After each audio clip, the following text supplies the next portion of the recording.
Good afternoon to all the delegates and the colleagues here. I also welcome Mr. Singh Dev Amrit, just joined us. He will be delivering keynote address. So I wholeheartedly welcome all of you today on this third day of the virtual conference, which has been the most appropriate theme, building sustainable resilience of EPC industry and readiness of growth. To start with, I must express my sincere thanks to the organizers, Chemtech World belonging to Jasubai Group. In spite of ongoing pandemic, hopefully receding soon, Chemtech have ensured the continuation of their regular feature of EPC Forum. I would like to also express my gratitude to all the audience who have spared their valuable time to listen to the experts in the industry on various topics during past 2 days. The programs were started with our chairman of the conference, Mr. B. Narayan, and yesterday by Mr. Subramaniam Sarma of Larsen Toubro. Today is the third day and the final day of the conference. This is also filled with very interesting lectures, which I'm sure you will all find very informative.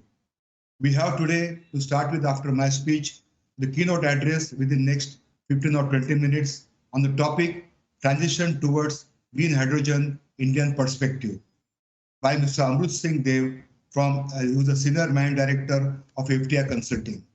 Followed by this, we are lined up a lot of good programs. There are 4 lectures from the industry veterans on various interesting topics related to our industry. That is Mr. Bhavani Shankar, MD of Elliott Yabara, Mr. Bhaskar Patel, MD of Technip, Mr. Satyamurthy Gopalswamy, MD Technimon India, with Mr. Max Naro, Vice President Mayor Technimon, and Mr. Ranjit Kumar, former Solicitor General and Senior Advocate, Supreme Court of India. Followed by that, we are going to have a very interesting panel discussion, which will be headed by Mr. Sankaran from Petrofac, and members of the panel will be Sailesh Patwa, VP of HMEL, Dr. Ajit Patwardhan, Advisor Ernst & Young, Mr. Sunit Prakash, President Projects Grasim, and Mr. Dinesh Pisulekar, President Worley Asia. So friends, let's get started. Let me begin with the present status of our industry. The negative effect of the pandemic has been felt by most of the businesses world over. The companies involved in design, engineering, supply, and construction of process plant in India are no exception. We have all sustained the difficulties and have managed to survive through these bad times. Our customers in process industry have taken the much more bigger blunt of the pandemic due to the reduced demand for their end products, intense competition from within and outside the country. Naturally, their attention had been to focus on retaining the fixed asset as well as sustaining the cost of the employees and satisfying their own customers.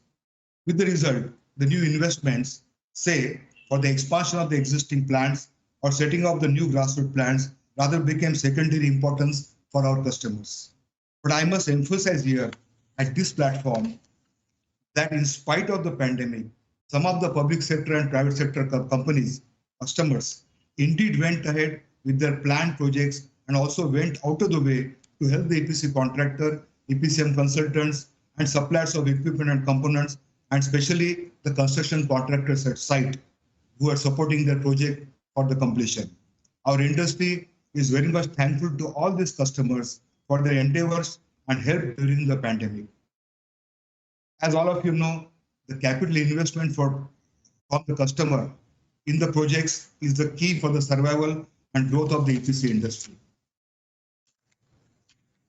Now, we are all eagerly looking forward for future investment by our customers. Fortunately, there seems to be light at the end of tunnel, which I would like to briefly elaborate.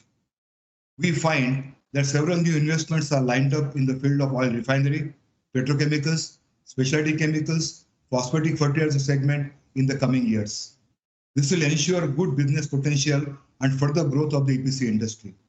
To cite the examples, I repeated that day for yesterday, but I can say again that there's an announcement by various refineries in India as well as government agencies which indicate the growth of oil refining capacity from 250 mmTPA to 325 mmTPA by 2025, and further promise to go up to 500 mmTPA by 2030. This is the biggest thing to happen in India in terms of refining, and that will pave a lot of way for people to get business in the EPC industry. The polymer industry, there's a shortfall of PVC by 2 million tons we are importing, plus HDP, LLDP, and PP will witness growth by additional 10 million tons per annum. That means almost doubling the polymer capacity, existing capacity, by within next 5 years. Therefore, we can expect good business opportunities also in the polymer field. I now want to turn and focus on another field of business, which is opening up new avenues for the EPC industry. This is a buzzword. Yes, I'm talking about renewables. Why so? To stop the climate change has been the greatest challenge of the century. The future world we must create should limit warming to no more than 1.5 degrees centigrade under Paris Climate Agreement. To ensure that at least 50%, to ensure at least 50% chance of success, we must cut global emission to half of their current levels by 2030, and further half again by 2040, and finally to net zero by 2050 at the latest. You may be aware that fossil fuel comprise roughly 80% of current global primary energy demands, and the present energy system is a source of approximately two-thirds of global CO2 emissions. If the predictions are true, the energy demands will nearly double by 2050. Greenhouse gas emissions will continue to grow and disastrous climate consequences if we do not switch to renewable energy. Fossil fuels have been the most convenient energy source so far, as they guarantee reliability of supply, easy storage, and transportability, etc. Renewables are on the uprising trend and are likely to overrun first coal, then oil, and then gas. This is not an easy process. It is very difficult to suddenly change over to renewables.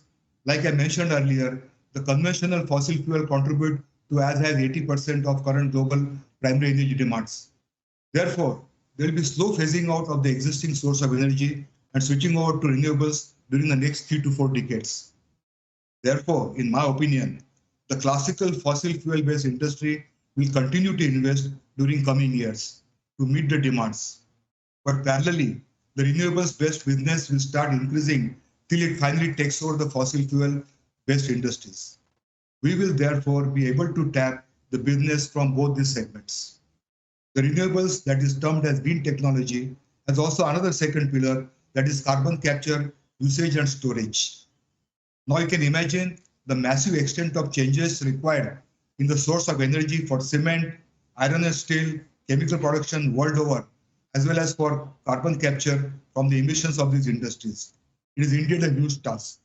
Therefore, ladies and gentlemen, we have now new large-scale business opportunities waiting to be tapped in the coming years. India is no exception. Already the government is seized of the situation and working actively in the direction of renewables.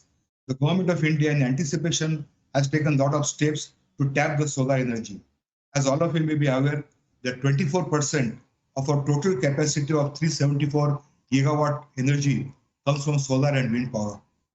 The government has ambitious plans to achieve by the year 2030 almost 450 gigawatt capacity from solar and wind power. This will represent something like 53% of the total 832 gigawatt capacity by 2030. One of the most promising renewable fuel, which you must have heard in this conference, which all the experts are talking about today, is indeed green hydrogen. This, in contrast to gray or blue hydrogen, which is normally made from gas or from oil, the fossil fuel, is our conventional technology to produce hydrogen from fossil fuel. Will be instead produced by using solar power for electrolysis of water. This will dissociate the hydrogen and oxygen molecules. The hydrogen production this way on a mega scale will be the source of energy for several applications, including as main energy source for our industries. Subsequently, there will be large opportunities to convert conventional chemical into green chemicals such as green ammonia or green methanol, as well as, by the way, green steel, by using green hydrogen as an energy source of raw material. The rough estimate for such investment will run into massive amount of $44 billion in India itself in the coming years. All of you may be aware, even government has made budget provision this year to commence green hydrogen initiative. The government has embarked upon hydrogen mission to float India green energy. Several large business houses are already planning to work together or in some cases separately for India's new hydrogen mission. To conclude my talk today, I would say that EPC industry, EPC and PMC consultant, as well as the fabricators and manufacturers of companies of components and the construction contractor will soon have substantial business not only for our conventional projects in chemical industry, but also for conversion of large number of plants to green hydrogen as an alternative energy source.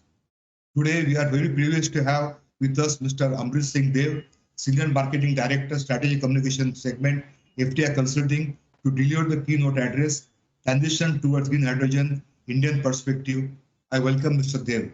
With this, I would like to thank DevTech again for giving me the opportunity to give an important lecture on today. Thank you so much. Mitra, you may take over.